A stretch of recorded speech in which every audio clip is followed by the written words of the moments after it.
చాలా చక్కగా ఇప్పటి వరకు దేవుని సేవకుల ద్వారా వాక్యం విన్నాం.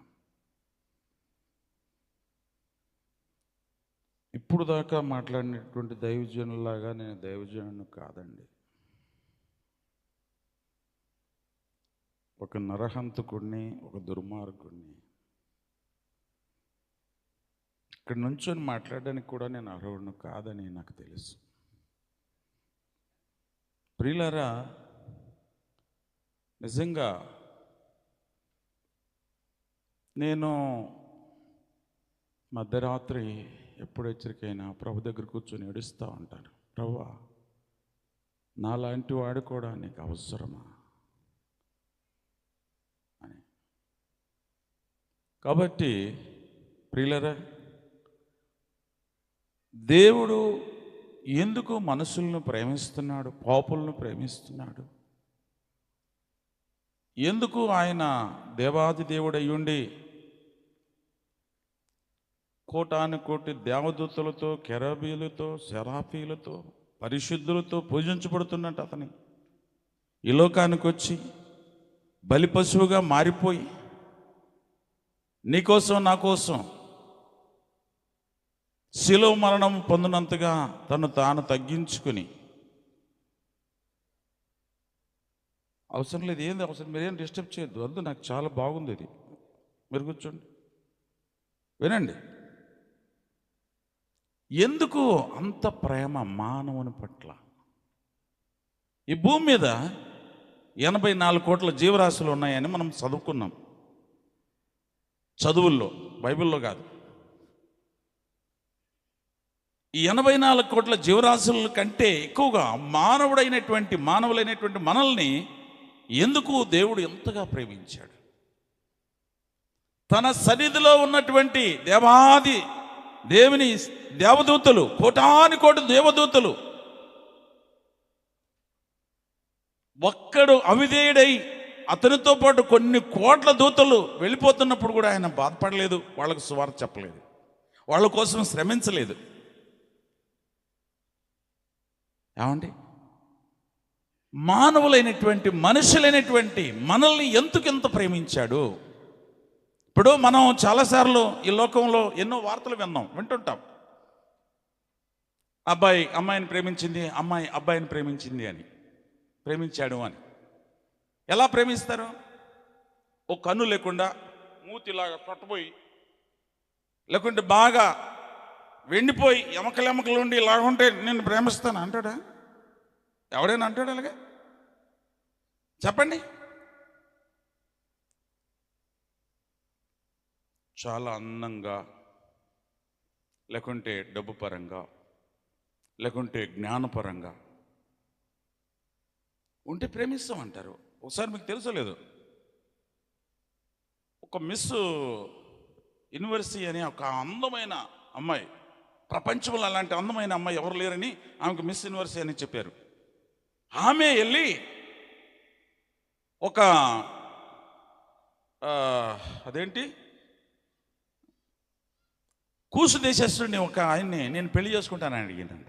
నన్ను పెళ్లి చేసుకో అంటే, అరే ఈ ప్రపంచంలో ఎంతమంది ఉన్నారు, నన్నే నువ్వు ఎందుకు నన్ను పెళ్లి చేసుకోమంటున్నావు అంటే ఆమె చెప్పిందంట, నీకున్న జ్ఞానం ఈ ప్రపంచంలో ఎవరికి లేదు, నువ్వు మహాజ్ఞానివి, పైగా ఈ ప్రపంచంలో నాకున్నటువంటి అందం ఈ ప్రపంచంలో ఎవరికి లేదు, మనిద్దరు కలిసి పెళ్లి చేసుకుని పిల్లలు పుట్టించుకుంటే నా అందముతో నీ జ్ఞానంతో పిల్లలు పుట్టారనుకోండి, ఓ ఈ ప్రపంచంలో అందంట.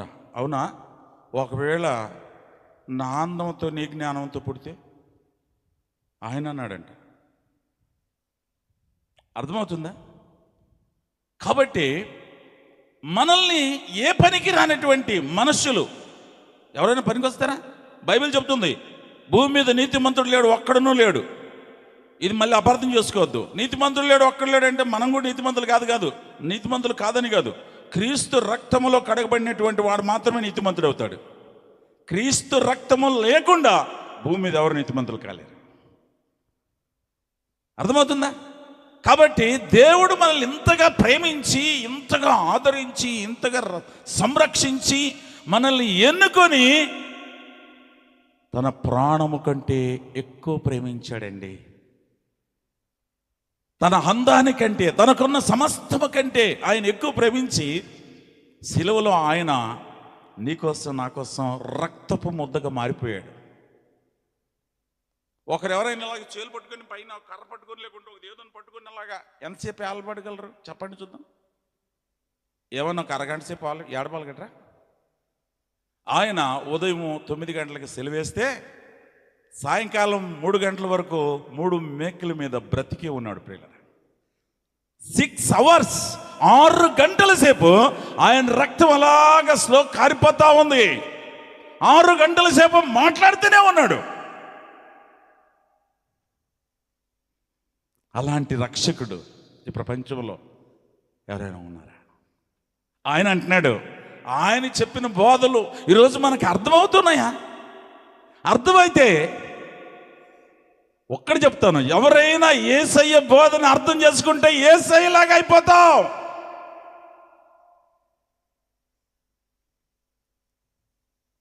మీకు బైబిల్ మాడిఫికేషన్ అంటే బైబిల్ని తర్జుమా చేసి రాసేసారు. అంతియోకులో అపోస్తుల కార్యములు 11వ అధ్యాయం చదవద్దు, నేను చదవమన్నప్పుడు చదవండి. అక్కడ ఏం చేశారంటే అంతియోకులో శిష్యుల్ని క్రీస్తులు అని పిలిచారంట. ఏమని పిలిచారు? క్రీస్తులు. అంటే యేసుప్రభు పెద్ద క్రీస్తు, వీళ్ళందరూ చిన్న క్రీస్తులు. అంటే క్రీస్తు లాగా ఉన్నారు వీళ్ళు. క్రీస్తును వెంబడిస్తున్నారు, క్రీస్తును ప్రతిబింబిస్తున్నారు, క్రీస్తు లాగా ఉన్నారని క్రీస్తులు అన్నారు. క్రీస్తులు అన్న మాటని మనం ఏం చేసామంటే రాసి దాన్ని ట్రాన్స్ఫర్లేషన్ చేసి ఏం చేసాం? క్రైస్తవులు అన్నాం. క్రైస్తవులు అంటే ఎవరు? క్రైస్తవులు అంటే ఎవరమ్మా? ఈ తల్లి చెప్పింది చూడండి, క్రీస్తును ధరించుకున్నవారు, క్రీస్తు కొరకు తను తాను అంకితం చేసుకున్నవారు, క్రీస్తు కొరకు అవసరమైతే చచ్చిపోయేవారు, వారు క్రైస్తవులు. అర్థమవుతుందా? అందుకే ఆయన చెప్తున్నాడు ఒక మాట చూద్దాం. లూకా సువార్త 21వ అధ్యాయము ఆఖరి వచనం 38వ వచనం చదువుదాం. ప్రజలందరూ ఆయన మాట వినుటకు దేవాలయములో ఆయన యొద్దకు పెందలకడ వచ్చుచుండిరి. అమ్మా చాలు తల్లి, చాలు నాన్న, ఒకే వచనం చదవండి. ఎవరు కూడా ఎప్పుడైనా చదువుతున్నప్పుడు ఒక్క వచనం మళ్ళీ 2వ వచనంలోకి వెళ్తే అది మ్యాటర్ మళ్ళీ బయటికి ఇంకో దాంట్లోకి వెళ్ళిపోద్ది. మనకు కావాల్సింది ఒక్క మాట, ఒకే ఒక్క మాట చాలు. ప్రజలందరూ ఆయన మాట వినుటకు దేవాలయములో పెందలకడ వచ్చుచుండిరి. ఇప్పుడు మనం ఎప్పుడు వస్తున్నాం? చలాయిలు, తమ్ముళ్ళు, అన్నయ్యలు చెప్పండి. చర్చ్ ప్రారంభం 10 గంటలకంటే అమ్మా నన్ను పాటగాడిని కాదు, నేను పాట పాడడానికి రాదు. ఏమండి, పండుగ రోజున పాస్టర్ అయ్య గంట కొడితే, ఆదివారం రోజున అయ్యగారు గంట కొడితే ప్రార్థనకి రారండమ్మా అని పిలుస్తాడంట ఆయన. వాళ్ళు ఏమంటారంట, మా పనులు అవ్వలేదు మేమెట్ట రాగలమండి. చిన్న అబ్బాయి సినిమాకి వెళ్ళాడు, అరే పెద్ద అబ్బాయి ప్యాకెట్కి వెళ్ళాడు. నవ్వుతారేంటండి? చూసారా? నాలాంటి బోధకుడికి మైక్ ఇచ్చారంట. సారీ, ఇట్లా ఇస్తే ఆయన కొంచెం బాగా మైక్ దొరికితే చాలు, మన దానిలయ్య గారి లాగా అయ్యగారికి మైక్ దొరికింది అనుకోండి, ఎంతసేపు అయినా పాడతారు. ఇప్పుడు అన్న చెప్పాడు కదా మన తమ్ముడు బ్రదర్, ఒక రోజంతా అమ్మ నేను నా గుండె ఇక్కడుంది, ఇక్కడ వచ్చేసినట్టుంది, నాకు పాట పాట రాదు. ఊరి బాబోయ్, అందుకే దేవుడు ఎంత పెద్ద చర్చ ఇచ్చేసాడు తమ్ముడికి అనుకున్నాను నేను. అర్థమైందా? 1 డే 24 hours అలాగే పాడగలను చెప్పాడు తమ్ముడు. వావ్! అలాగే ఓ పాస్టర్ గారికి మైక్ దొరికితే గంటలు చెప్పే అలవాటు అంట. వాళ్ళకేమో అరగంట దాటితే ఒకడు వెనకాల ఒకడు వెళ్ళిపోతారంట ఆ సంఘం వాళ్ళు. తమ్ముడు అత్తకెళ్ళాడు, సరే మాట్లాడడం మొదలుపెట్టాడు. ఒక అరగంట అయిపోయింది, 3/4 గంట అయింది. అక్కడ స్నానంగా పాపం బాగా మాట్లాడుతున్నాడు అయ్యగారని స్నానంతో వెంటన్నారు పాపం.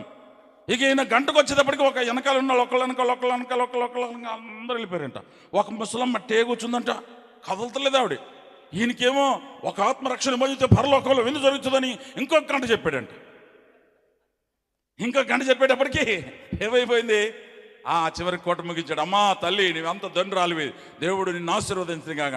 అయ్యా నేను కూడా ఎప్పుడో వెళ్ళిపోతుంటే మీ కిందన్న సాప నాది, అందుకే ఉన్నా, పడుకోవడానికి నాకు సాప లేదా ఇంటికి వెళ్తే అందంట. అర్థమైందా? కాబట్టి అలా కాకుండా దేవుని మాటల మీద, అలా వినండి దయచేసి. మీ ఇండ్ల దగ్గర ఏమైనా వదిలేసి వచ్చారా? పరధ్యానాల్లోకి వెళ్ళిపోవద్దు. Body present and mind absent అంటారు చూడండి, అట్లా ఉండొద్దు. వాక్యం మీదకి, వాక్యములోనికి వెళ్ళిపోదాం. వాక్యములోనికి, వాక్యపు లోతులలోనికి వెళ్ళిపోదాం. అర్థమైందా? ఇక్కడ ఏమంటున్నాడు దేవుడు? ప్రజలందరూ ఆయన మాట వినటకు. ఎవరు మాట వినడానికి? చెప్పండి, ఎవరు మాట వినడానికి? యేసయ్య మాట వినడానికే వచ్చారా మీరందరూ నిజంగా? సరే చూద్దాం. నాకు ఒక్కరోజు పెట్టారు, ఈరోజు ఒక్కటే ఉంటే నేను మిమ్మల్ని రేపు అడిగి ఉండేవాడిని. నిన్న మధ్యాహ్నం వచ్చి ఏం చెప్పండి నేను. అర్థమైంది? నాకు ప్రసంగం చేస్తున్నప్పుడు నా సొంత సంఘంలో కూడా నేను నిన్న పోయిన ఆదివారం ఏం చెప్పాను అంటాను, అందరూ స్టంట్ అయిపోతారు. ఏం చెప్పాను? నిన్న కదా నా పాపం, వారం 1 వీక్, ఓన్లీ 1 వీక్ అయింది. ఏం చెప్పాను? కొంతమంది బాగా జ్ఞానవంతులుగా ఉంటారు. అమ్మా అయ్యా వచ్చే వారం మళ్ళీ అడుగుతాడని బాగా రాసుకొని చక్కగా పెట్టుకుని ఉంటారు. అర్థమవుతుందా? దేవుని వాక్యాన్ని ప్రియులరా జాగ్రత్తగా విని హృదయములో భద్రము చేసుకోవాలి. అలా భద్రం చేసుకుంది ఒక తల్లి. ఎవరు చెప్పండి చూద్దాం, చెప్పండి ఎవరండి? మరియా. యేసుక్రీస్తు తల్లి అయిన మరియా. ఆమెకి ఏమి చెప్పినా వాటిని హృదయములో భద్రము చేసుకునేదంటాము. ఒక ఆయన వచ్చి యేసుప్రభుని ప్రతిష్ఠించడానికి 8వ రోజు వస్తే, అమ్మా నువ్వు ఇప్పుడేమో కొడుకు పుట్టాడు, పరలోకపు తండ్రి దేవుడే పుట్టాడని సంతోషిస్తున్నావు, ఒక టైం వస్తుంది నీ గర్భములో కత్తి దూస్తారు, అట్లాగైపోద్ది, అలాంటి కష్టం వచ్చింది నీకని ప్రవచనంగా చెప్పాడు. అది కూడా హృదయంలో పెట్టుకుంది. ఎప్పుడు జరిగింది అలాగా? యేసును సెలవేస్తున్నప్పుడు, యేసును శిక్షిస్తున్నప్పుడు, యేసును హింసిస్తున్నప్పుడు ఆ తల్లి పడిన కష్టం అంతా ఇంత కాదు. అర్థమవుతుందా? అందుకే మనం ముందుగా దేవుడు చెప్పిన మాటలు మనం మర్చిపోకూడదండి. కనుక ఇక్కడ ఏమంటున్నాడు చూడండి, ప్రజలందరూ ఆయన మాట వినటకు దేవాలయముల పెందల కడ వచ్చుచుండిరి. అమెరికాలో నా స్నేహితుడు కూడా ఉన్నాడు, ఫెలోషిప్ కాదు, బయట చేస్తాడు. దాదాపు ఒక 2000 నుంచి 5000 మెంబర్స్ వస్తారు. ఒకసారి నా స్నేహితుడు నన్ను పిలిచాడు. నాకు పాస్పోర్ట్ లేదు, నేను పెద్ద రౌడీ వాడిని అండి. ఇంతవరకు పాస్పోర్ట్ 7 సార్లు అప్లై చేస్తే పాస్పోర్ట్ రాలేదు నాకు ఇంతవరకు వేరే దేశాలకు వెళ్ళడానికి. ప్రభు ఏమో నాతో ఏం చెప్పాడంటే ప్రపంచ దేశాలన్నిటికీ తీసుకెళ్తానని చెప్పాడు. మరి ఎప్పుడు తీసుకెళ్తాడో తెలియదు. ఇప్పటికే 57 సంవత్సరం ఇది. అదే దేవుడికి నాకు ఉన్నటువంటి ఫైటింగ్ ఇదే. టైం అయిపోతుంది, ఇప్పటికి మంది వచ్చాను, ఎక్కడికి వెళ్తాను? నువ్వు అబద్ధాలు చెప్తావు ఏంటి? అర్థమవుతుందా? కాబట్టి ఆ చర్చికి ప్రియులారా వినండి, మీ చర్చికి ఎలా ఉంటుందో నాకు తెలియదు. ఆ చర్చికి ఒక పెద్ద మెయిన్ గేట్ ఉంటుంది, ఇంక 2 గేట్లు లేవు, ఒకే గేటు. 10:30కి ప్రార్థన స్టార్ట్ అయితే 10 గంటలకి గేట్ ఓపెన్ అవుతుంది. 10:45కి ఆటోమేటిక్గా గేట్ అదే క్లోజ్ అయిపోద్ది, ఉచ్చుకుంటుంది. ఎవరైనా 10:40 తర్వాత వస్తే గేట్ బయట నిలబడి అక్కడే ఎండలో నిలబడి అక్కడే ఆరాధన చేసుకోవాలి, అక్కడే. అర్థమవుతుందా? నా స్నేహితుడు అక్కడ పిలిచాడు అమెరికాలో మెసేజ్ ఇవ్వడానికి. ఆయన చెప్పాడంట, బాబు కరెక్ట్గా మీరు 10:30కి వచ్చేసేయండి అంటే 10 గంటలకే కారు పంపించాడు లాడ్జ్కి. 10:30 కంటే స్పీకర్ని కదా, 11 గంటలకు వెళ్ళొచ్చలే అనుకున్నాడు వీడు మనోడు.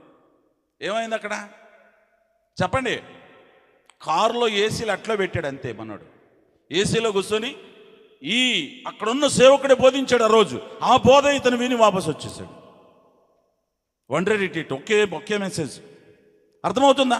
కనుక మనం అజాగ్రత్తగా ఉండకుండా జాగ్రత్తగా ఉండాలి. ఇక్కడ ఏమంటాడు చూడండి, ప్రజలందరూ ఆయన మాట వినటకు పెందలకడ వచ్చుచుండిరి. ఈ పెందలకడ అనే మాటకి అర్థం తెలుసా మీకు? చెప్పండి చూద్దాం, చెప్పండి. ఉదయకాలం. మీరు ఉదయకాలం అనుకుంటారు. ఒకవేళ దేవుడు కూడా చెప్పింది పెందలకడ అంటే ఉదయకాలమే అని. నా భాషలో చెప్పన, పెందలకడ అంటే నిర్ణయించబడిన టైం కంటే ముందు రావడం పెందలకడ అంటాం మేము. అర్థమవుతుందా? ఇప్పుడు పిల్లలకు స్కూల్కి పంపిస్తాం, 4 గంటలకు వస్తారు సరిగ్గా. 4 గంటలకు వదిలేస్తారు. మన ఇంటికి వచ్చేటప్పుడు 1/2 గంట అయిపోద్ది, లేకుంటే ఒక అరగంట అవుతుంది కొంచెం స్కూల్ దూరం ఉంటే. వాళ్ళు 2:30కో 3 గంటలకు వచ్చారనుకోండి, ఏరా పెందలకడ వచ్చామంటాం. ఏంటి ఇంత పెందలకడ వచ్చేసాం అంటాం. అప్పుడు వాళ్ళు ఏమంటారంటే ఎవడో ఎడ్యుకేషన్ మినిస్టర్ ఎవడో చచ్చిపోయాడు అంట, అందుకే చట్టమని స్కూల్ అందు వదిలేశారు, వచ్చేసి ఉంటాడు అంటారు. అర్థమవుతుందా? పెందలకడంటే నిర్ణయించబడినటువంటి, లేకుంటే మనము కేటాయించినటువంటి, మనము సిద్ధము చేసుకున్నటువంటి టైం కంటే ముందు రావటము. యేసయ్య ప్రతిరోజు దేవాలయంలో ఉదయకాలము పెందలకడ చీకటిగా ఉన్నప్పుడే అరణ్యానికి వెళ్ళిపోయి ఒలివ కొండలకు వెళ్ళిపోయి అక్కడ ప్రార్థించి రాత్రంతా గడిపి తెల్లవారినప్పుడు ఆయన మందిరంలోనికి వచ్చి బోధిస్తున్నప్పుడు ఆ బోధ వినడానికి ప్రజలు లేట్ అయ్యి వస్తే చర్చిలో స్థలం లేక బయట నుంచునేవారంట. అందుకే వాళ్ళు ఏం చేసేవారు, అందరికంటే ముందు వచ్చి, ఎప్పుడండి?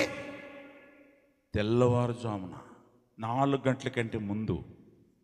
ఈరోజు కూడా మన భారతదేశంలో అనేక చర్చిల్లో 4 గంటలకు ఓపెన్ అయిపోతాయి. తెలుసా మీకు సంగతి?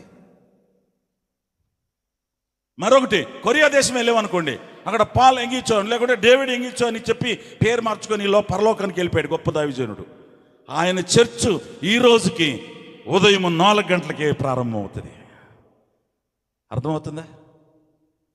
చూడండి, ప్రతిరోజు ఉదయం దేవుని సన్నిధికి వెళ్ళడం ఎంత గొప్ప ధన్యత అండి.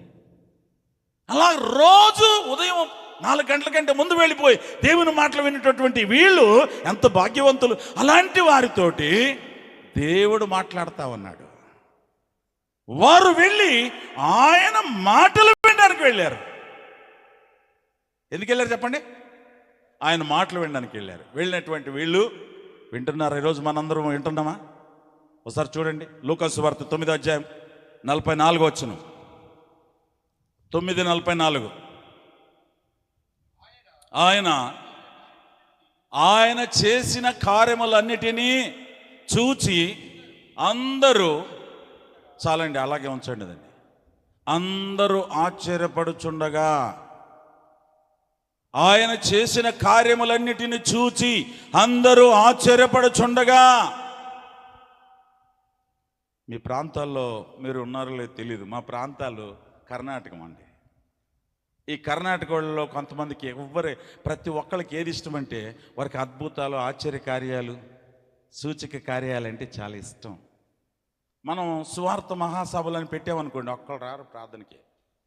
స్వస్థత మహాసభలు, దెయ్యాలు పారిపోతున్నాయి, గుడ్డి వాళ్ళు చూస్తారు, కుంటి వాళ్ళు నడుస్తారు, రోగులు బాగైపోతారు, సచ్చని శవాలు తిరిగి లేస్తాయి అన్నా అనుకోండి. పెట్టింది గ్రౌండ్ అయితే లక్షల మంది వచ్చేస్తారు. గ్రౌండ్ నిండిపోతాయి, కిక్కిరిసిపోతాయి. అర్థమవుతుందా? ఈరోజు ప్రజల యొక్క, మనుషుల యొక్క మనసు దేని మీద ఉంది చెప్పండి? ఏని మీద ఉంది? ఆశీర్వాదాల మీద ఉంది. దేవుడిచ్చే ఆశీర్వాదాల మీద ఉంది. దేవుడిచ్చేటటువంటి స్వస్థతల మీద ఉంది.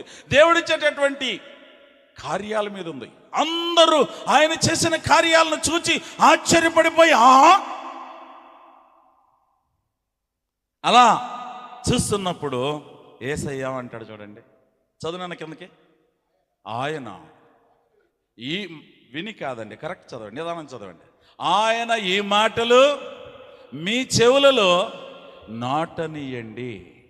చాలండి బాబు, వింటున్నారా? ఆయన ఈ మాటలు నిత్య జీవము కలిగిన మాటలు. మీరు జాగ్రత్తగా వినాలి. ఒక దరిద్రుడు ఉన్నాడు, వానికి అరికాల నుంచి తల వరకు కురుపులు, భయంకరమైన ఆ పుళ్ళు, భయంకరమైన రక్తము సిమి కారుతుంది.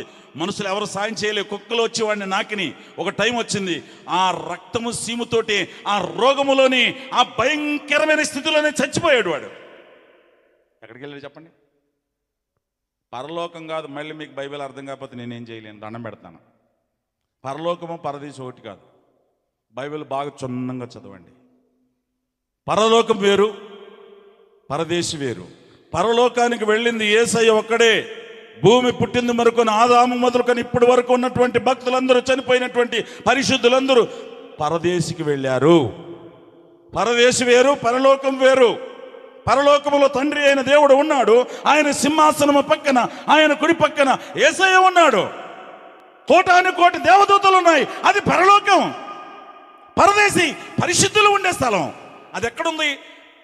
పరదేశి పాతాళలోకం పక్క పక్కనే ఉన్నాయని బైబిల్ చెప్తుంది. అర్థమవుతుందా?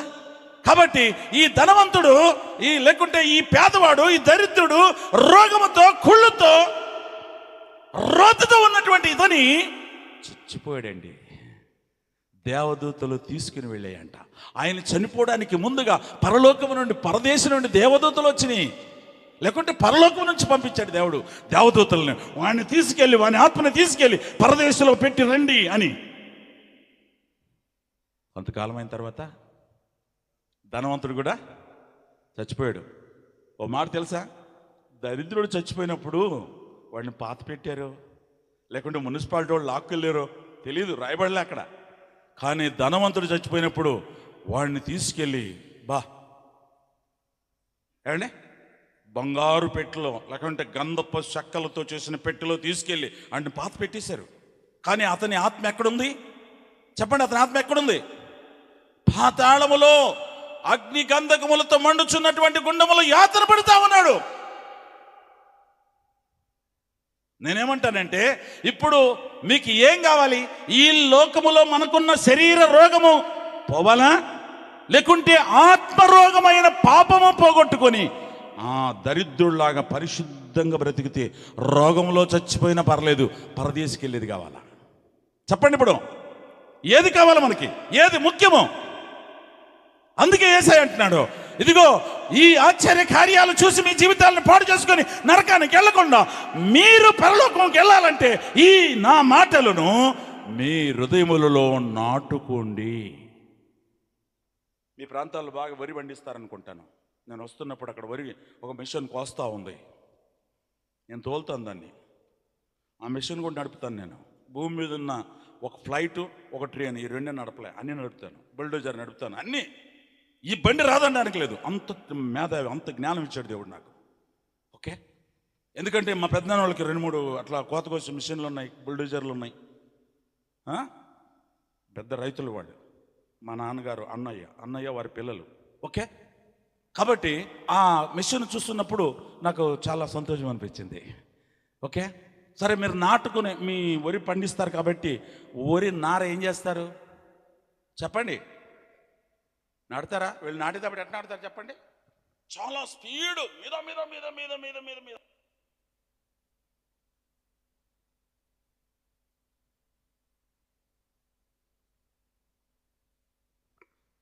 అమ్మా మరి అమ్మా ఏం చేయదని కొంచెం గట్టి నాటు అంటే ఆమె స్పీడ్లో ఏం చేస్తుందంటే పైన పడేస్తుంటుంది. నీటిలో పడేస్తే కుళ్ళిపోద్ది, గడ్డ మీద పడేస్తే ఎండిపోద్ది, భూమిలో నాటితే ఫలిస్తుంది. దేవుని వాక్యము నువ్వు హృదయంలో నాటుకుంటే, ప్రభువు చూడండి అంత జ్ఞానవంతుడు. మీరు వినండిరా బాబు అంటే వీళ్ళు మర్చిపోతారని నాకు తెలుసండి. మీరు వినండిరా అనలే, ನಾಟನೀಯಂಡಿ ನಾಟುಕೊಂಡಿ ಈ ಮಾತುಗಳನ್ನು ನಿಮ್ಮ ಮನಸ್ಸಿನಲ್ಲಿ ಇಟ್ಟುಕೊಳ್ಳಿರಿ ಎಂಬುದಾಗಿ ಹೇಳಿದೆ ನನ್ನ ವಾಕ್ಯ. కన్నడ భాషದಲ್ಲಿ కన్నడలో చెప్తున్న మాట ఏంటంటే, ఈ మాటలు మీ హృదయంలో నాటండి. ప్రియ దేవుని బిడ్డ, నాటావా? 36 ఇయర్స్ బ్యాక్, 36 సంవత్సరాల క్రితం 89లో మొట్టమొదటిసారి నేను ఒక సర్కస్లో నుంచి సింహాన్ని తీసుకొస్తారు చూడు, సర్కస్లో చూపించడానికి అట్టు పట్టుకొచ్చారు స్టోట్పురం నన్ను 89లో. ఒక భయంకరమైన కిరాతకమైన రౌడీని ఒక బ్యాట్ వేసుకొని కొడితే ఎవడు చచ్చిపోయాడు, తీసుకెళ్ళి జైల్లో పడేశారు. అప్పుడు రౌడీ కాదు, కొట్టి జైలుకి వెళ్ళొచ్చాక నన్ను చూసే వాళ్ళందరూ పారిపోవడం మొదలుపెట్టాను. నేను కాలర్ ఎగరేయడం మొదలుపెట్టాను. కిరాయి రౌడీగా మారిపోయాను. 12 సంవత్సరాలు భూమి మీద ఇష్టం వచ్చినట్లు బ్రతికా. 16 సంవత్సరంలో 10th చదువుతున్నప్పుడు 15 అథవా 16 సంవత్సరం 15 దాటి 16 సంవత్సరంలో వచ్చినప్పుడు ఓ పిల్లోడిని బ్యాట్తో కొట్టి చచ్చిపోయాడు. క్రికెట్ ఆడే బ్యాట్తో కొడితే చచ్చిపోయాడు. అలాగా జైల్లో ఉండి తిరిగి వచ్చేటప్పటికి నన్ను చూస్తే పారిపోవడం మొదలుపెట్టారు. చాలామంది నన్ను కిరాయి రవిడిగా చేసేసారు. చేతులు కాళ్ళు తీయడం, పీకలు కోయడం, కిరాయి. డబ్బులు ఇస్తే 10 లక్షలు ఇస్తే ఒకరిని తీసేయడం, 5 లక్షలు 2 లక్షలు 3 లక్షలు ఇస్తే ఆవిడ చెయ్యి కొట్టమన్నా కొట్టాడు. అలాంటి జీవితంలో జీవిస్తున్న నన్ను దేవుడు ప్రియులారా 89లో మొట్టమొదటిసారి నన్ను స్టువార్ట్పురం తీసుకొచ్చారు. ట్రైలర్ ఒక్క మాట చెప్తాను, ప్రభు మహిమ కొరకు. ఈ సావాసం కానీ నాకు దొరక్కపోతే, ఈ సావాసంతో నేను టచ్ కాకపోతే 30 సంవత్సరాల క్రితం ఎప్పుడో చచ్చిపోయి ఉండేవాడిని. ఎందుకంటే నాతో పాటు నా వెనకాల తిరిగినటువంటి వాళ్ళని రోడ్ల మీద ముక్కలు ముక్కలుగా నరికేశారు. 6 మందిని రౌడీగా, కిరాయి రౌడీలుగా ఉన్నటువంటి వాళ్ళకి నేను ప్రభు దగ్గరికి వచ్చాక చెప్పాను, రే బాబు నా మాట ఏనండి, వద్దు, కత్తి పట్టిన వాడు కత్తి ఉంటే మరణించాలంటే, ఓ అన్న బోధ బలి నేర్చుకున్నావే, ఈ బోధ ఎప్పుడు నేర్చుకున్నావు అన్న? బోధ ఏదైనా నీకు బట్టి ఉంటే, దయ్యం ఏదైనా నీకు బట్టి ఉంటే నువ్వు చూసుకో, మేము ఎలా బతకాలో మాకు తెలుసు అన్నారు. అట్లా అన్నోళ్ళు భూమి మీద లేరు ఇప్పుడు. 6 భార్య పిల్లలు దిక్కులేని వాళ్ళు అయిపోయారు ఈరోజు. అర్థమైందా? వాళ్ళకంటే ముందు వాళ్ళకి నేను గురువుని, వాళ్ళకి లీడర్ని. నన్ను చంపాలి. సావాసం నాకు టచ్ అయ్యి, సావాసంలో దైవజనులు నాకు చెప్పినటువంటి మాట ఏంటంటే, నీవు ఎవరిని కొట్టేవో, ఎవరిని బాధ పెట్టేవో, ఏ అబ్బాయిని చంపేసావో, ఎవరిని చెయ్యి కాలు తీసే వాళ్ళ దగ్గరికి వెళ్ళి క్షమాపణ అనుకోమన్నప్పుడు ఊపిరిట్టు ఉప్పు అమ్ముకొని బతకచ్చు అంటే నాకెందుకు ఈ భక్తి అనుకున్నా. అలాగే వెళ్తూకుంటారా? ముక్కలు నరికేస్తారు కదా. 3 నెలలు బయటికి వెళ్ళా. అప్పుడు ఒక ఆయన మన ఫెలోషిప్ నుంచి ఒక దైవజనుడు వచ్చి నా దగ్గర, ఈ దానిలయ్య గారు అంతకంటే పెద్ద ఆయన, నాకంటే హైట్ ఉంటాడు, ఎంత ఎత్తు, 6 అడుగుల జానుబావుడు, కోటేశ్వరరావు అని, గుంటకల్లో సేవ చేసేవాడు. 3 రోజులు ఉపాసం ఉన్న 78 సంవత్సరాల వయసులో నేను ఆయన పాదాల దగ్గర కూర్చొని, అయ్యా నీకు దండం పెడతాను, మా అమ్మ మా నాన్న ఎక్కడ నాకు తెలీదు, మీరు ఎవరు నాకు తెలియదు, నా కోసం 3 రోజులు ఉపాసం చచ్చిపోతారు అయ్యారు, వద్దు ఏమన్నా తెత్తని తినంటే ఒక్కడి దగ్గరికి వెళ్ళి క్షమాపణ అడుక్కుంటారు, అప్పుడు తింటాను అంటున్నాడు ఆయన. అలాగ నా జీవితంలో ఒక్కొక్కళ్ళ దగ్గరికి వెళ్ళి ఇంచుమించు 500 మంది దగ్గరికి వెళ్ళి కాళ్ళు చేతులు పట్టుకొని క్షమాపణ అడుక్కున్నాను ప్రియులరా. అంతకుముందు దేవుడు నాతో మాట్లాడాడు, పిరికోళ్ళకి ఎంతకే భయపడతావు, వెళ్ళో, నువ్వు ఎవరిని కొట్టేవో, ఎవరిని బాధ పెట్టావు, ఎవరి దగ్గరికి వెళ్ళావు వాళ్ళ దగ్గరికి వెళ్ళు, క్షమాపణ అడుక్కో అన్నాడు. ప్రభావం చంపేస్తారని అంటే, నిన్ను ముట్టినవాడు నా కన్నుగుడ్డు ముట్టినట్లు, నీతో నేను వస్తాను వెళ్ళు అన్నాడు. అలా వెళ్ళి సరిచేసుకున్నాను. కాబట్టి ఈరోజు నా ఊరిలో, నా ప్రాంతాల్లో పెద్ద పెద్ద లాయర్లు, జడ్జులు, కలెక్టర్లు, కండక్టర్లు, పెద్ద పెద్దోళ్ళు, మున్సిపులు, ఊరిలో ఉన్న పెద్ద పెద్ద రెడ్లు, కరణాలు, నా ప్రాంతంలో ఉన్నట్టు 3-4 జిల్లాల్లో నన్ను చూస్తే రోడ్డు మీద పోతుంటే కారాపేస్తారు. అంతే, కారాపేసి, అయ్యా వందనాలండి, బాగున్నారా? నా కొత్త పెళ్ళైనప్పుడు ఒక కారు వెళ్తూ నా భార్య నా పిల్లలందరూ కలిసి వాకింగ్ వెళ్తున్నాం. పక్కన ఒక డ్యామ్ ఉంది, చిన్నది, చూడడానికి అని వెళ్తున్నాం. కొత్త పెళ్ళి అయింది కదా, వెళ్దామని అట్లా వెళ్తున్నాం. సడన్గా కారు ఆపేసి ఒక లాయరు, ఒక జడ్జు, ఒక బ్యాంక్ మేనేజర్, 3 ఆపేసి సార్ సార్ సార్ అంటున్నారు. నేను ముందు వెళ్తున్నాను, నా పిల్లలందరూ వెనక్కి వస్తున్నారు. వాళ్ళకి తెలిసి మా పిల్లలు అంటే, సార్ సార్ అయ్యగారు ఎవరో మీకోసం కారు ఆపారు, వెనక్కి చూసిస్తే వాళ్ళు, అయ్యా సారీ మీ పెళ్లి రోజు మేము వేరే ప్రాంతంలో రాలేకపోయాం అని రోడ్డు మీద నిలబడి ఒక చిన్న ప్రార్థన చేయని ఒక్కొక్కరు 5,000 డబ్బులు నా జోలు పెట్టేసి వెళ్ళిపోయారు. ఫస్ట్ టైం నా భార్య చూసి షాక్ అయిపోయింది. ఎవరండి వాళ్ళు అంటుంది. ఆయనేమో జడ్జు, ఈయనేమో లాయరు, ఆయన మన ఇండియన్ బ్యాంక్ మేనేజర్ అని చెప్పాను. చూసారా? కనుక ప్రియులరా, దేవుడు నా జీవితాన్ని దిద్దుకునే జీవితము. అందుకే బైబిల్ అంటది, దిద్దుబాటు నీకు అసహ్యం ఆయను కదా, నీ బ్రతుకుని దిద్దుకోమంటున్నాడు దేవుడు. ఏం చేయాలంట? దిద్దుకోవాలి. చూడండి ఒకసారి యెహెజ్కేలు గ్రంథం, యెహెజ్కేలు 18:23 చదువుతారా? త్వరగా చదవండి, నాకు టైం చెప్పలేదు అన్నోళ్ళు. చదువన్నా, బాగా చదువు. దుష్టులు మరణము నొందుట చేత ఏమాత్రమైన నాకు సంతోషము కలుగునా, వారు తమ ప్రవర్తనను దిద్దుకొని బ్రతుకుటే నాకు సంతోషము. వావ్! సృష్టికర్త అని నిన్ను నిర్మించి, నిన్ను సృష్టించి, నిన్ను భూమి మీద నిన్ను పంపినటువంటి నీ కన్న తండ్రి మాట్లాడుతున్న మాట ఏంటంటే, నీవు దుష్టుడిగా, దుర్మార్గుడిగా, నరహంతకుడిగా నీవు చచ్చిపోవటం నాకు సంతోషము లేదు. నీ బ్రతుకును మార్చుకో, నీ బ్రతుకును దిద్దుకో, నీ హృదయాన్ని కడుక్కో. నువ్వు దేవుని బిడ్డగా మారి పరిశుద్ధుడిగా మారితే అది నాకు సంతోషం. I'm happy. తెలుసా ప్రియన్నయ్య, తమ్ముడా, చెల్లి, ఎప్పుడైనా నీ జీవితాన్ని దిద్దుకున్నావా? నీ బ్రతుకును మార్చుకున్నావా? ఎప్పుడైనా నీ భర్త మీద కోపడితే, లేకుంటే నీ భార్యని కష్టపెడితే, ఎప్పుడైనా నీ భార్యని కాని తిడితే ఆమె ఎప్పుడు చూసినా అంటుంటుంది, అమ్మో అప్పుడు ఒకసారి తిట్టేవండి, ఎలా తిట్టో తెలుసా, నా గుండెలో కత్తి గుచ్చినట్టు అయింది అంటది. ఎప్పుడు చూసినా ఆ మాట అంటది, నేనేమండు. ఎప్పుడైనా అమ్మా ఏదో పొరపాటున ఆ రోజు సడన్గా ఆ మాట వచ్చేసింది, నీ హృదయాన్ని గాయపరిచాను, క్షమించండి. ఎప్పుడైనా క్షమాపణ అడుక్కున్నావా, దిద్దుకున్నావా? ప్రియులారా, నిజం చెప్తున్నాను, రోజు దేవుని సన్నిధిలో ఇక్కడ నిలబడి చెప్తున్నాను, గంటాఘోషంగా. ఇట్లే కాదు, 10 లక్షల మంది ముందు నుండి ఇలా మాట్లాడతాను, నేను ఇలా గర్జిస్తూనే ఉంటాను. 10 లక్షలు కాదు, 10 కోట్ల మంది ముందు ఇలాగే మాట్లాడతాను నేను. 5 మంది ఇద్దరు మాట్లాడిన, ఇద్దరు కూర్చుని ఇలాగ మాట్లాడతాను. అయ్యో ఇద్దరే ఉన్నారు కదా అని చిన్నగా మాట్లాడడం, 10 కోట్ల మంది ఉన్నారు కనుక గట్టిగా మాట్లాడడం, ఒకటే టైప్ మాట్లాడతాను. కనుక నేను చెప్తున్నాను ఈరోజు, దేవుడు నన్ను కానీ దిద్దుకోకపోతే, నేను కానీ పాపములు క్షమించమరకపోతే, నేను వాళ్ళ దగ్గరికి వెళ్ళి క్షమాపణ అడగకపోతే, నేను సంకల బైబిల్ ఎట్టుకొని అలా వీధమ్మడి తిరుగుతూ ఇలా వెళ్తుంటే వెనక నుండి తుపాకి తీసుకొని డిస్కొని కాల్చి పడేసిండేవారు. అర్థమైందా? రే చేసిందంతా చేసి పెద్ద భక్తుల్లో తిరుగుతున్నారా అని అర్థమైందా? నా దిద్దుబాటు, నేను వెళ్ళి వాళ్ళ పాదాలు పట్టుకున్నప్పుడు ఒక ఇంటికి వెళ్ళాను, పెద్ద కత్తేసుకొని వెళ్ళాను. మా ఊర్లో పెద్ద నాయకుడైనా, పెద్ద రాజకీయ నాయకుడు. వాళ్ళ ఇల్లు తగలబెట్టి 4 కార్లు కాల్చి పడేసిన వాళ్ళవి. అట్లాంటి ఇంటికి వెళితే నన్ను చూడగానే సడన్గా తలుపేసుకున్నారు. అంత భయం ఉన్నానంటే, తలుపేసుకొని లోపల ఉండిపోయారు అందరూ. నేను వెళ్ళిపోయి కత్తి దన్ను మన అలా పడేసి, అమ్మా మిమ్మల్ని కత్తి తీసుకొచ్చింది చంపడానికి కాదు, మిమ్మల్ని చాలా బాధ పెట్టాను. మీరు వెళుతున్నప్పుడు కారుని యాక్సిడెంట్ చేసి చంపేయాలని, వేగంగా వెళుతున్న కారు 2 టైర్లు కాల్చి పడేశాను రివాల్వర్తో. కారు 3 పల్టీలు అయింది, కానీ అందులో ఆయన కుమారుడు ఒక్కడే ఉన్నాడు, ఎవరు లేరు, డ్రైవర్ ఆయన. వాళ్ళకి ఏం కాలేదు. మంచి కారు, మన అయ్యగారికి ఉంటుంది, జో గారికి ఉంటుంది చూడండి, ఆ కారు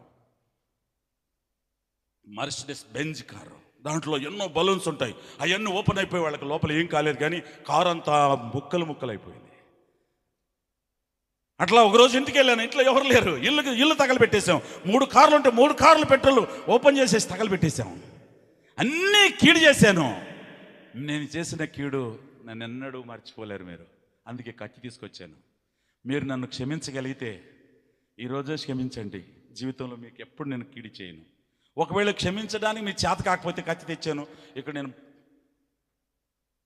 ఒంగుంటాను, తలకాయ మీద నరికేసేయండి, చచ్చిపోతాను అన్న. అంతే, గేట్లు ఓపెన్ చేసుకుని బయటకు వచ్చేసింది ఒక తల్లి. ఆయన తల్లి చాలా భయంకరమైన ఆవిడే గుండా. పిల్లల్ని కెరాయి దాన్ని ఎత్తకరండి అంటే ఎత్తుకురావాలా, వాడిని చంపేయండి అంటే వాడిని చంపేయాలా, ఆడ కాలు తీయంటే వాళ్ళు కాడు తీయాలా, వాడు ఇల్లు పడగొట్టండి అంటే ఇల్లు పడగొట్టాలా. ఆడే మనిషి అండి. బంగారు గొలుసులతో ఉంటుంది వాళ్ళ ఇంటి ముందు ఉయ్యల, అందులో వచ్చి కూర్చుంది. వెళ్ళిపోయి ఇలాగా మోకాళ్ళ మీద పడిపోయి 2 కాళ్ళ మీద నా తల పెట్టేసి ఏడుస్తా ఉన్నాను. ఆవిడంటుంది మగనే అంటుంది, అంటే కుమారుడా అంటుంది నన్ను కన్నడ భాషలో. మగనే అని కగిలించుకొని, మగనే నన్ను మక్కళల్లి నేను ఒక దొడ్డు మగ అంటుంది. అంటే నా పిల్లలందరిలో నువ్వు పెద్ద కుమారుడివి, నేను మనస్ఫూర్తిగా నిన్ను క్షమిస్తున్నాను కొడుకు అంటుంది. ఎవరు చెప్పారు? ఏసై చెప్పలేదు నాకు. ఏసై ఏం చెప్పాడు? నిన్ను ముట్టువాడు కన్నుగుడ్డు ముట్టినట్టు అని చెప్పాడు కదా. వాళ్ళ మనసు మారిపోయింది. పిల్లలందరూ వచ్చేసారు. ఒకడు వర్రగా చూస్తున్నాడు, యాక అంగనొడుతుంది అన్నలే అంటుంది. అన్నయ్య అర్థమైందా? ఆయనకి ఏదో దేవుడు దర్శించాడు, ఆయన మారిపోయాడు. ఈయన కానీ ఇట్లే ఉంటే మన భూమి మీద మన ప్రాంతంలో ఎవరు బ్రతికుండేవారు కాదు, అందరం చంపేసి ఉండేవాడు. నేను మారాడు కాబట్టి సంతోషించాడు. అర్థమైందా? అలాగే నా జీవితాన్ని ప్రభు మార్చాడు. ప్రియ దేవుని బిడ్డలారా, అందుకే దిద్దుబాటు నీకు అసహ్యము కదా. దిద్దుబాటు నువ్వు జీవితాన్ని ఎదుకోకుండా, నీ బ్రతుకును మార్చుకోకుండా, నీ జీవితాన్ని సరిచేసుకోకుండా ఎన్నడూ నీ జీవితాన్ని బాగు చేసుకోలేవు. అందుకే ఇక్కడ ఏమంటాడు చూడండి, ఈ మాటలు మీ హృదయములో ఏం చేయండి, నాటండి. 35 years బ్యాక్, 36 సంవత్సరాల క్రితం సల్మనయ్య గారు, జాషువా డానియల్ గారు చెప్తున్న మాటలు. మా ప్రాంతాల్లో ఇట్లాంటి పెద్ద పెద్ద మీటింగ్లు పెడతాం మేము. ఏంటంటే మాకున్న అలవాటు ఏంటంటే, అమెరికా నుంచి బాగా డబ్బు వస్తుంది, మీటింగ్లు పెట్టేస్తారు అనుకునేవాడు. అక్కడికి వెళ్ళి కూడా అలాగే అనుకున్నాను నేను. తోటపురం వెళ్ళి కూడా వాళ్ళకి అక్కడి నుంచి డబ్బు వచ్చేసినట్టు ఉంటుంది, అందుకే ఎంత పెద్ద మీటింగ్లు పెట్టేసి అనుకుంటున్నాను. 2 రోజులు 3 రోజులు నాకు పెద్దగా అర్థం కాలే.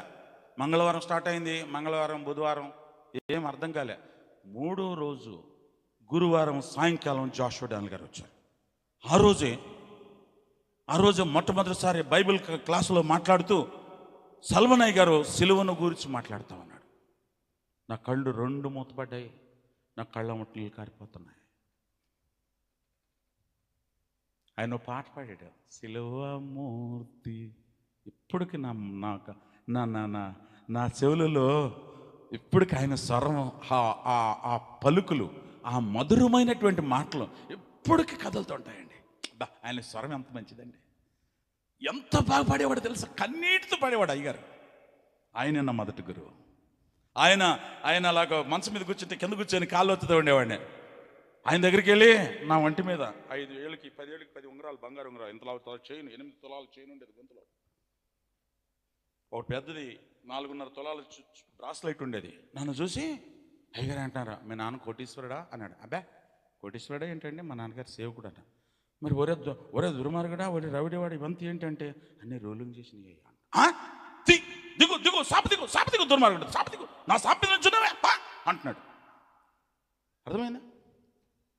అప్పుడు చెప్పాడు ఆయన, నీ దగ్గర ఉన్న డబ్బు, నీకు దగ్గర ఉన్న బంగారు, నీ దగ్గర ఏమేమి ఉందని, నాకు 2 టాటా సుమోలు ఉన్నాయి, 2 బుల్లెట్లు ఉన్నాయి, నాకు ఒక పెద్ద బంగ్లా ఉంది, అన్నీ అమ్మేసి పేదలకు దానం చేయన్నాడు. ప్రియుల నిజం చెప్తున్నాను, ఇంచుమించు 3.5 కోట్ల ఆస్తి ఉండేది నా దగ్గర ప్రభు దగ్గర రాకముందు. ఈ బైబిల్ చేత పట్టుకొని నేను తొడుక్కునే డ్రెస్సులు ఉండేవి, 300 డ్రెస్సులు. తొడుక్కునే షూస్ ఉండేవి నాకే, దాదాపు ఇంచుమించు 200 షూస్, 200 జతలు అన్నీ దానం చేసి. నా స్నేహితుడు కోటి అనే ఉండేవాడు, నేను వాడు ఒకటే పర్సనాలిటీ. కమ్మోళ్ళు మన గుంటూరు సైడ్ నుంచి కర్ణాటకలో వచ్చి సెటిల్ అయిపోయారు. వాడి దగ్గరికి వెళ్ళి, రే కోటి నాకు ఒక డ్రెస్ ఇరా అన్న. ఎప్పుడు డ్రెస్ అంటే వాడు ఇంట్లో నుంచి డ్రెస్ తీసుకొచ్చి ఇచ్చేవాడు. నా దగ్గర నా డ్రెస్ తీసుకుపోయి వాడు తొడుక్కునేవాడు. ఏదైనా ఫంక్షన్కి వెళ్తే ఆడు అన్నాడు, రే రా అని బుల్లెట్ ఎక్కించుకునేవాడు. టైలర్ షాప్కి తీసుకెళ్ళాడు. రే డ్రెస్ ఇమ్మంటే టైలర్ షాప్కి వెళ్తావేంట్రా అంటే, రారా చెప్తాను అన్నాడు. అక్కడికి వెళ్ళాక, రే నేను 2 డ్రెస్సులు ఇచ్చాను, కుట్టావా అంటే, కుట్టాను బాబు అన్నాడు. ఒక డ్రెస్ తీసి దాన్ని క్లీన్ చేసి ఒక బ్యాగ్లో ఇచ్చేసి, బాబు తీసుకో అంటాడు. రే నాకు కొత్త బట్టలు కాదురా, నువ్వు తొడుక్కున్న ఒక డ్రెస్ ఇరా అంటే, బాబు నీకు దండం పెడతాను రా, నువ్వు యేసుబాబు భక్తుడు అయిపోయావు కదా. ఇంతకుముందు అంటే నువ్వు నేను తొడుక్కున్న బట్టలు నువ్వు తొడుక్కునేవాడిని, నువ్వు తొడుక్కున్న బట్టలు నేను తొడుక్కునేవాడిని. ఇప్పుడు వద్దురా బాబా, నాకు శాపం వచ్చింది, ఈ డ్రెస్ తీసుకో. అలా వాడు డ్రెస్ తెచ్చుకొని అవి తొడుక్కొని నా ఒంటి మీద ఉన్న బట్టలు కూడా ఉతికిచ్చేసి అవి కూడా దానం చేశాను. కట్టుబట్టలతో, అదే వాడు ఇచ్చిన డ్రెస్తో బైబిల్ చేత పట్టుకొని 91 16 జనవరి 91 జనవరి 16వ తారీఖున నా ఇండ్లు కూడా అమ్మేసి బయటకు వచ్చేసా. ఆ రోజు నుంచి ఈ రోజు వరకు ప్రభు నా హృదయంలోనే ఉంటున్నాడు. నా సాల్వేషన్ డే, నేను రక్షణ పొందిన దినము జనవరి 16, 91వ సంవత్సరం. ఆ దినాన్ని నేను మర్చిపోలేను. నా తండ్రి, ఆత్మీయ తండ్రి కోటేశ్వరరావు గారు నన్ను తీసుకెళ్ళి స్టువర్ట్పురంలో వాక్యం వినిపించిన తర్వాత, స్టువర్ట్పురం కంటే ముందు నన్ను తీసుకెళ్ళి తన ఇంట్లో పెట్టాడు. తన ఇంట్లో పెట్టుకుని తన మందిరంలో కూర్చోబెట్టుకొని ప్రార్థన చేసుకోమంటున్నాడు, ఉపవాసం ఉండమంటున్నాడు. నాకు ఉపవాసం ఉండే అలవాట్లేదు. తినేవాడిని కదా బాగా శుభ్రంగా, రవిడివాడిని. ఎక్కడికి వెళ్ళినా, ఏ హోటల్కి వెళ్ళినా, ఏ షాప్కి వెళ్ళినా, ఏ అంగడికి వెళ్ళినా డబ్బు కట్టి అలవాట్లేదన్నయ్య. ఎవడైనా డబ్బు అడిగాడు అనుకోండి, ఆడ హోటల్ అక్కడ ఉండదు, ఆడ అంగడి అక్కడ ఉండదు. అర్థమవుతుందా? అయ్యయ్యా సార్ సార్ సార్ సార్ అలాగే సార్ అలాగే. రేయ్ ఒక 100 చీరలు, ఒక 100 లుంగీలు, ఒక 100 టవల్స్ ఇచ్చేయి, పంపించేయి. ఎక్కడ పంపాలన్నా సివిల్ హాస్పిటల్కి పంపించేయి, గవర్నమెంట్ హాస్పిటల్కి. ఎందుకు? దానం చేస్తాం మేము. వాడు ఇచ్చేది వాడి దగ్గర రౌడీజం చేసి మేము అక్కడికి వెళ్ళి ఒక్కొక్క బెడ్ దగ్గరికి వెళ్ళి ఒక చీర, ఒక టవలు, ఒక లుంగి వాళ్ళు ఇచ్చేస్తే బాబా అని మా కాళ్ళు మొక్కడం, లేకుంటే మా చేతులు మొక్కడం చేసేవాళ్ళు. వాళ్ళు ఇట్లాంటి పని చేసేవాడిని నేను. అట్లాంటి వాడిని దేవుని బిడ్డలారా, నా జీవితాన్ని దేవుడు మార్చి నా బ్రతుకును బాగు చేసి, ఏమండే ఈరోజు దేవుడు తన సేవలో, నా మాట వినండి, దేవుడు అంటున్నాడు, దేవుని మాటని నువ్వు నాటుకుంటే నాకంటే గొప్ప వ్యక్తిగా ఈ ప్రపంచంలో వాడబడతావు. దేవుడు అన్యాయస్తుడు కాదు, దేవుడు పక్షపాతి కాదు, దేవుడు సజీవుడు, ఆయన జీవిస్తున్న దేవుడు. దేవుడుకు కులమత భేదం లేదు, ఆడ మగ భేదం లేదు. నేను స్త్రీని కదండి, నేను చదువుకోలేదు కదండి. నేనేం చదువుకున్నానండి? పిహెచ్డి చేశానా? 10th ఫెయిల్ అయిపోయా, మళ్ళీ రాశా, మళ్ళీ ఫెయిల్ అయిపోయా. ఎలాగోలాగా అంటే ఎలాగోలాగా అంటే చెప్పనా? సత్యం చెప్పాలి, మరి అబద్ధం చెప్పకూడదు. దేవుని దగ్గర ఇమ్మడి నా ఎగ్జామ్ నా తమ్ముడు రాశాడు. నా 2 చెల్లాయిల తర్వాత 3 వాడాడు. నా 2 చెల్లాయిలు, నా వెనకాల 2 అమ్మాయిలు. ఆ తర్వాత వాడు ఆల్రెడీ 10th పాస్ అయిపోయి ఆడు ఇంటర్మీడియట్ చదువుతున్నాడు. ఇంటర్మీడియట్ సెకండ్ ఇయర్ చదివేవాడికి నేను 10thలో ఉన్నాను. ఇంకా ఆడికంటే 6 ఏళ్ళు పెద్దోడు నేను, 6 years. అనే నువ్వు రాస్తే ఈ జన్మలో నువ్వు పాస్ అవ్వగానే నీ ఫోటో పీకేసి నా ఫోటో పెట్టేసి దాని మీద సీల్ వేసి, ఎందుకంటే ఆ స్కూల్ మాకు బాగా తెలుసు, ఆ స్కూల్లో P1 నా ఫ్రెండే. ఈ నా ఫోటో ఆల్ టికెట్ మీద నా ఫోటో పీకేసి తమ్ముడు ఫోటో పెట్టి దాని మీద సీల్ వేసి ఇచ్చేసాడు. ఇంకెవడు చూస్తాడు, ఎవడు గుర్తుపడతారు చెప్పు? చక్కగా వెళ్ళి ఎగ్జామ్ రాశాడు, 2nd క్లాస్లో పాస్ అయ్యాను మంచిగా. ఆ తర్వాత ఇంటర్మీడియట్ క్లాస్కి మా నాన్న వద్దు అంటే దండం పెడతాను, నాకు చదువు అవ్వదు, నన్ను చదువుకోలేదు, నాకు ఇంట్రెస్ట్ లేదంటే కూడా ఒరే నాయనకి దండం పెడతాను. ఒక రోజు వచ్చి చగ్గొట్టేసేవాడు. అలాంటి వాడు ఒక రోజు వచ్చి నా 2 కాళ్ళు పట్టుకున్నాడు, ఏడుస్తూ ఉన్నాడు. ఏంటాడు నువ్వు ఏడుస్తున్నావు ఏంటంటే, అరే బాబా నాకు ఆస్తి లేదు, ఐశ్వర్యం లేదు, నువ్వు ఒక్కడు దుర్మార్గుడో చెడిపోయి నీకు చదువులేని వాడు అయిపోతే నేను నీకేం ఆస్తి ఇవ్వలేను రా, తర్వాత నువ్వు బాధపడతావురా నా మాటను అంటే, డాడీ కోసం 1st, 2nd PUC 1st, 2nd చదివా. 5 సబ్జెక్ట్ ఈస్ గాన్. 5 సబ్జెక్టులు ఫెయిల్ అయిపోయాను. ఓన్లీ ఎకనామిక్స్ ఒకటి మాత్రం పాస్ అయ్యాను. అర్థమైందా? అలాంటి వాడిని అంతే. ఇంకా తర్వాత మళ్ళీ కాలేజీకి వెళ్ళా, స్కూల్కి వెళ్ళా. ఈరోజు దేవుని మహిమ కొరకు చెప్తున్నాను. నేను ప్రసంగిస్తున్నప్పుడు లాయర్లు, జడ్జిలు, కలెక్టర్లు, మున్సిపల్ గొప్ప వాళ్ళు దేవుని వాక్యాన్ని నేను దిగి వస్తున్నప్పుడు వాళ్ళు అడుగుతారయ్యా మీరు పిహెచ్డి చేశారా? అయ్యా యా హెచ్డి లేదండి, ఈ హెచ్డీలు లేవండి. అయ్యా ఇది దేవుడిచ్చిన జ్ఞానం అండి, దేవుడిచ్చిన జ్ఞానం. అందుకే దేవుని వాక్యమును చదవండి. నేను రక్షణ పొందినప్పుడు నాకు ఇష్టమైన రక్షణ పొందినప్పుడు రోజుకి అధ్యాయాలు, రోజుకి 100, 120, 130 అధ్యాయాలు చదివేవాడిని. 10 రోజులకి 12 రోజులకి ఒకసారి బైబిల్ కంప్లీట్ అయిపోయేది నాకు. నేను అబద్ధం చెప్పట్లే. ఈరోజు అలాగే నా కూతురు చదువుతుంది, MA gold medal, MA English gold medal నా కూతురు. ఈరోజు 12 రోజులకు ఒకసారి బైబిల్ తిప్పేస్తాను. నా భార్య 53 సంవత్సరాలు ఇప్పుడు వయసు. ఒక్క నెలకి 25 రోజులకి ఇప్పటికీ నా బైబిల్ ఒక్కరోజు ఒక్క నెల 25 రోజులకి కాక చెప్తే 4 రోజులకి బైబిల్ తిప్పేస్తాను నా భార్య. ఈరోజు బైబిల్ కంప్యూటర్స్ నా భార్య, నా కూతురు. నా కుమారుడు చదవడు, నేను కూడా ఇప్పుడు కొంచెం తక్కువైపోయింది, కళ్ళు కడపడతలేదన్న సరిగా. అర్థమైందా? కాబట్టి ప్రియ దేవుని బిడ్డలారా, బైబిల్ ఎవరైతే చదువుతారో వాళ్ళు గంటలు ప్రార్థిస్తారు. బైబిల్ చదివేవారు, ప్రార్థించేవారు భూమి మీద ఎన్నడూ ఫెయిల్ అవ్వరు, ఎన్నడూ పాపము చేయరు, ఎన్నడూ లోకములో కలిసిపోరు. నువ్వు జయ జీవితాన్ని జీవించాలంటే చదువు బైబిల్. నువ్వు జయ జీవితాన్ని జీవించాలంటే గంటలు దేవుని పాదాల దగ్గర కూర్చో. నీ దగ్గర సెల్ ఫోన్ ఉంది కదా, నీ సెల్ ఫోన్ ఛార్జింగ్ పెట్టేటప్పుడు ఆ కరెంటు ఆ వైర్లో నుంచి ఇలాగా కారుతున్నట్టే మనకు కనపడుతుందన్నా? కనబడదు. సెల్ ఫోన్కి కరెంటు వస్తున్నప్పుడు కనబడదు, కానీ అరగంట తర్వాత చూసామనుకోండి సెల్ ఫోన్ ఫుల్ అయిపోయి ఉంటుంది. ప్రార్థన కూడా నీ ప్రార్థన చేస్తున్నప్పుడు దేవుని ఆత్మ, పరిశుద్ధాత్మ నీ దగ్గరకు వచ్చి అలా కౌగులించుకోదు. నీ ప్రార్థనలో ఉన్నప్పుడు పరిశుద్ధాత్మ, హోలీ స్పిరిట్ నీ మీద నిండిపోయి ఉంటుంది. నువ్వు ఎక్కడికి వెళ్ళు, నిన్ను చూస్తే నీ ముందు దెయ్యాలు, దున్నపచాచులు, మాట మంత్ర శక్తులు, సూత్ర శక్తులు అన్నీ కూడా గజగజ వణిగిపోయి పారిపోతాయి. నువ్వెవరిని ముడితే వాళ్ళు బాగైపోతారు. ఎయిడ్స్ రోగులు బాగైపోయారు, కిడ్నీ ఫెయిల్ అయిపోయిన వాళ్ళు బాగైపోయారు, లివర్లు ఎన్లార్జ్ అయిన వాళ్ళు బాగైపోయారు, ఏంటండి గుండె సిల్లిపడిపోయి రక్తాలు కారిపోతున్న వాళ్ళు బాగైపోయారు. 100 కాదు 1000 మంది అండి సెల్ ఫోన్లో ప్రార్థన చేసే స్వస్థత 10 రోజు. తెలుసా నీకు సంగతి?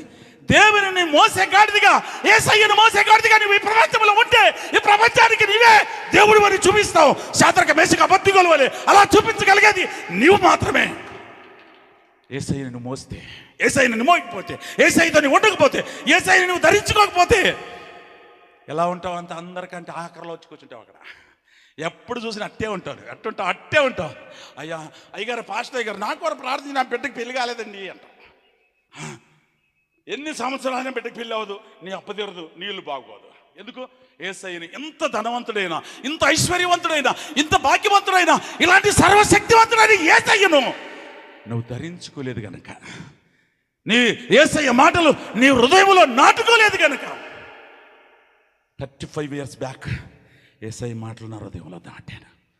ఈరోజు ప్రపంచ దేశాల్లో, క్షమించండి, భారతదేశంలో 27 స్టేట్లు తిరిగి వచ్చాను నేను. 27 స్టేట్లు ఇలాగే బోధిస్తూ ఉంటాను నేను. అందుకే ప్రియ దేవుళ్ళారా చెప్తున్నాను, దేవుడిని ధరించుకున్న వారికి విరామం లేదు, సమయం లేదు. నేను అన్నయ్యకి చెప్పాను, అన్నయ్య దండం పెడతాను, ఇంకోసారి వస్తానులేండి అన్నాను కదా, ఇంకోసారి వస్తానని. ఇప్పుడు వద్దు, నేను వదిలేసే అన్న. లేదు తమ్ముడు, ఎలాగైనా ప్లీజే. అందుకే ప్రియ దేవుళ్ళారా చెప్తున్నాను, దేవుణ్ణి మర్చిపోవద్దు. దేవుని మాటలు, ఏం మాటలమ్మా? దేవుని మాటలు, నిత్య జీవము కలిగిన దేవుని మాటలు. అందరూ వదిలిపెట్టారు, వెళ్ళిపోయారంట యేసు ప్రభుని. అందరూ వదిలిపెట్టి వెళ్ళిపోతే శిష్యులతో అంటారు, మీరు కూడా వెళ్ళిపోతున్నారా అని అడిగాడు ప్రభు. ఒకసారి మీరు వెళ్ళిపోతారా అంటే ప్రభు వాళ్ళు ఏమన్నారు చెప్పండి ఏమన్నారు? నిత్య జీవము కలిగిన మాటలు నీ యొద్ద ఉండగా మేము లోకములకు ఎక్కడికి వెళ్ళిపోదుమో? ఎక్కడికి వెళ్ళాలి మేము? Where are you go? Where are my go? I am go. ఎక్కడికి వెళ్ళను ప్రభా? ఎక్కడికి వెళ్ళను? నీలోనే నిత్య జీవము కలిగిన మాటలు ఉన్నాయి, నీలోనే సర్వశక్తి గల మాటలు ఉన్నాయి, నీవే సర్వసంపన్నుడువు. నీ దగ్గర నుంచి ఎక్కడికి వెళ్ళగలం? ఒరే నిద్రపోతాడా, సర్వ సృష్టికర్త దేవుడు అంటున్నావు, ఆయన సందులో నుంచి లోకంలో పారిపోయి ఏం సంపాదించుకోవాలనుకుంటున్నావు అంటున్నాడు. ఎవరు చెప్పండి? ఎవరండి? ఓడనాయకుడు యోనాతో అంటున్నాడు. ఓడనాయకుడు ఈ నిద్రపోతా, ఓడమనిపోతుంది లేవయా అన్నప్పుడు, ఎవరు నువ్వు? నీ వృత్తి ఏంటి? నువ్వు ఎక్కడికి వెళ్తున్నావు? ఏం చేస్తున్నావు అంటే, నేను యెహోవా భూమాకాశముల సృష్టికర్త అయిన దేవుని సందులో నుంచి పారిపోతున్నానంటే, ఓరు నాయన, సృష్టికర్త అయిన దేవుని సందులో పారిపోయి లోకంలో ఏం సంపాదించుకోవాలనుకుంటున్నావు? అర్థమైందా? కనుక అందుకే ఆయన అంటున్నాడు, నా మాటలు మీ హృదయములో నాటండి. ఒకసారి చూడండి, చెప్పా ముగిస్తే తను టైం అవుతుంది. ఎంతో నాకు టైం చెప్పలేదు అన్న, నీకు దండం పెడతాను టైం చెప్పి అయిపోయింది. అప్పుడేమో 2:40 అవుతుంది. ముగిచేనా? చూడండి, 2 మాటలు చెప్పేసి ముగిస్తాను నాయన. సారీ వినండి దయచేసి, చూడండి ఒకసారి. ద్వితీయోపదేశకాండం 6వ అధ్యాయం, 6వ వచనం చదవండి త్వరగా. 6వ వచనం, 6:6.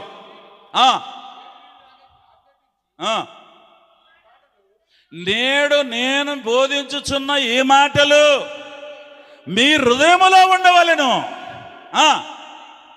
నీ కుమారులకు నీ కుమార్తెలకు వాటిని అభ్యసింపజేసి. అమ్మమ్మ మాట్లాడకండి రే, చిన్నవాళ్ళారా కూర్చోండి, బుజ్జలారా, ఎవరు మాట్లాడద్దు, కూర్చోరా బుజ్జి. వినండి, నీ ఇంట కూర్చున్నప్పుడు, త్రోవ నడిచినప్పుడు, పండుకున్నప్పుడు, లేచినప్పుడు వాటిని గురించి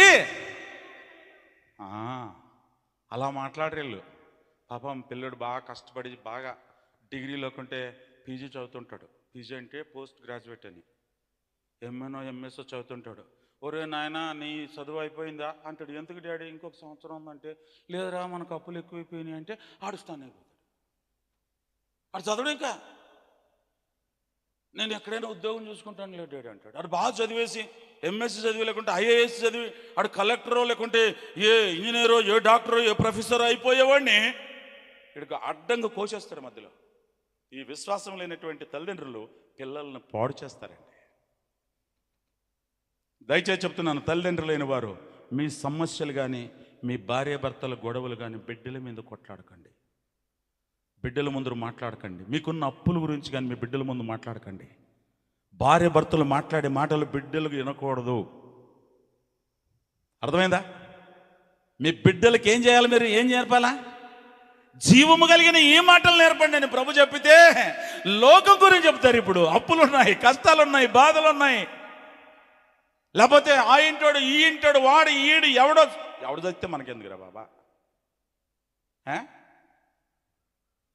అర్థమవుతుందా? ఆయన ఏమంటాడు, ఈ మాటలు మీ హృదయంలో ఉండాలి. మీ హృదయంలో ఉన్నప్పుడు మీరు ఇతరులకి, లేకుంటే మీ సొంత వారికి మీరు ఏం చేస్తారు? నా పిల్లలకండి, నేను చిన్నప్పుడు నా పిల్లలు నా మీద పడుకునేవారు.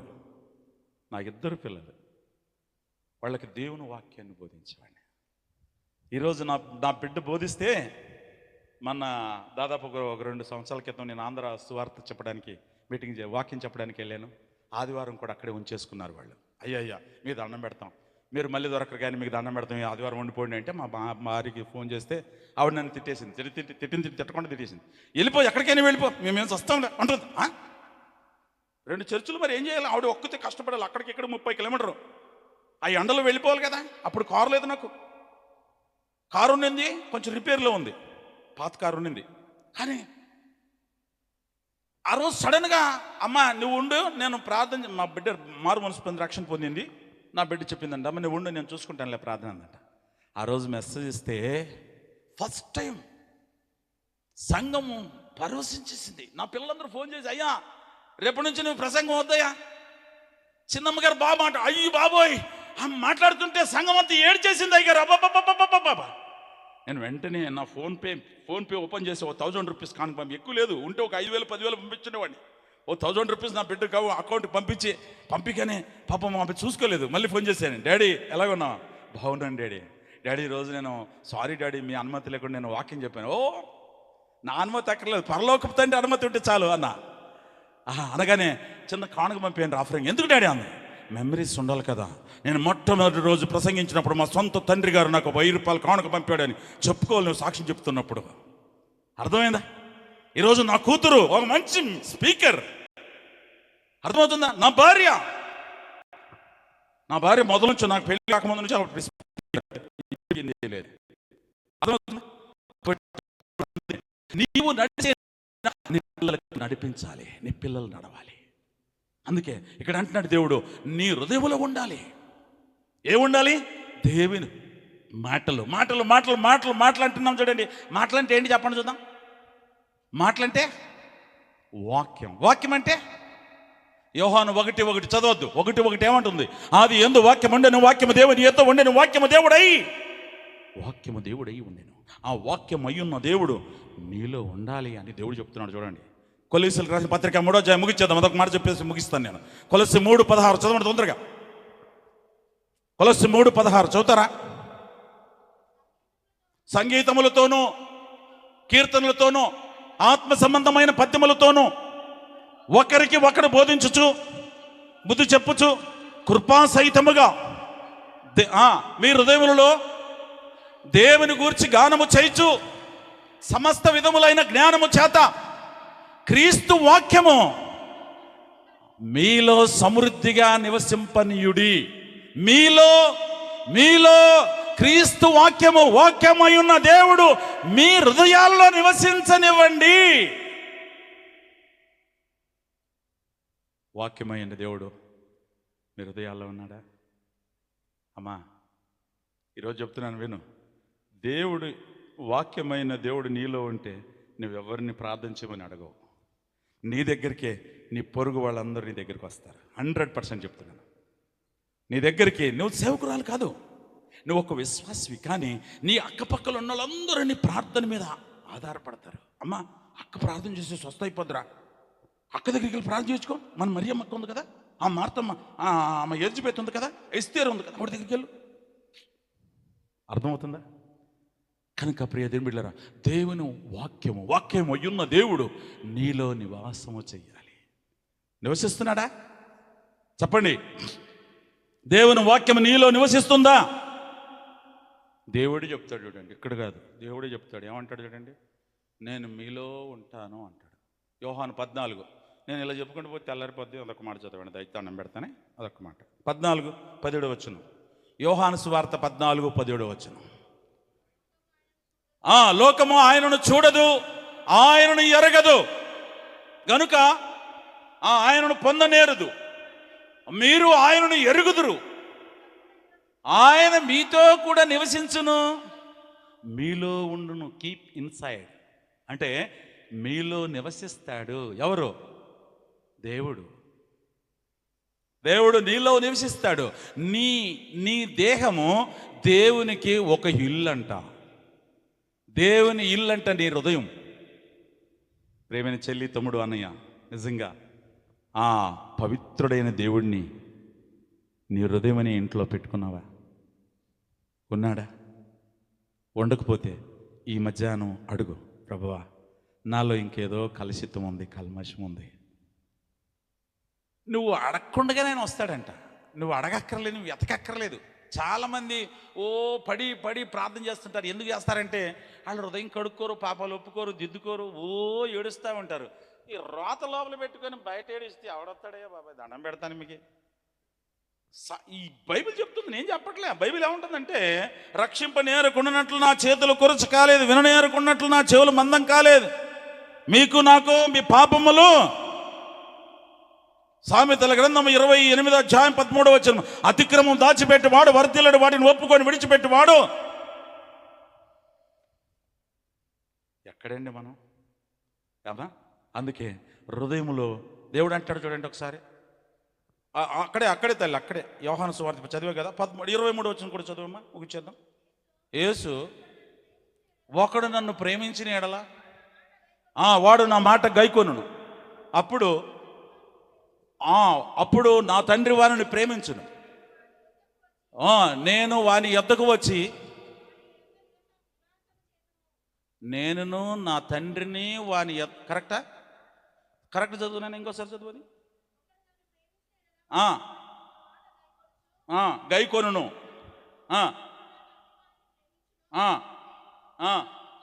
నేను అని ఉందా? నేను నా తండ్రి అని ఉందా? మేము బహువచనం చూడండి. మేము అంటే నేను నా తండ్రియు ఇద్దరును వాని యొద్దకు వచ్చి వాని యొద్ద నివాసము చేతుము. దేవుణ్ణి ప్రేమించువాడు ఎవడు అంటే, ఆయన ఆజ్ఞల ప్రకారంగా, ఆయన వాక్యానుసారంగా ఎవరైతే జీవిస్తారో వారి దగ్గర ఉంటాడంట. అందులో ఇంకొక మాట చదువు, అక్కడే 21 కూడా చదువు. 21 అన్న ఆజ్ఞలను అంగీకరించి వాటిని గైకొనువాడే నన్ను ప్రేమించువాడు. నన్ను ప్రేమించువాడు నా తండ్రి వలన ప్రేమించును. నేనును వానిని ప్రేమించి వానికి నన్ను. దేవుడు ఎతికితే దొరకడు, ఆయనే ప్రత్యక్షం అవ్వాలి. ఈ సృష్టి కర్మ సిద్ధాంతాన్ని పాటించింది. అప్పుడు దేవుడు దొరక్క ఏమన్నయ్యా? కర్మ సిద్ధాంతం. దేవుడు లేడరా బాబా, ఇంకా దేవుడు దొరకడుగా, ఆ దేవుడు రాయిపోయాడు. అందుకే మనం అందరూ ఇప్పుడు ఏం చేద్దాం? పాపం చేసాం కాబట్టి 100 పాపాలు చేస్తే 50 పుణ్యాలు చేద్దాం, లేకుంటే 100 పాపాలు చేస్తే 200 పుణ్యాలు చేద్దాం. ఈ పుణ్యాలు కర్మని కొట్టుకుపోద్ది, పాపాలను కొట్టుకుపోద్ది అని కర్మ సిద్ధాంతాన్ని పాటించారు. 2025 సంవత్సరాల క్రితం సృష్టికర్త అయిన యేసయ్య, రేయ్ నేను ఉన్నాను, నేనే సత్యము, నేనే జీవము, నేనే. చూసారా? కాబట్టి ఆయన తనంతడు తాను ఈ లోకానికి వచ్చి ప్రత్యక్షమై అందరికీ కనబడ్డాడు.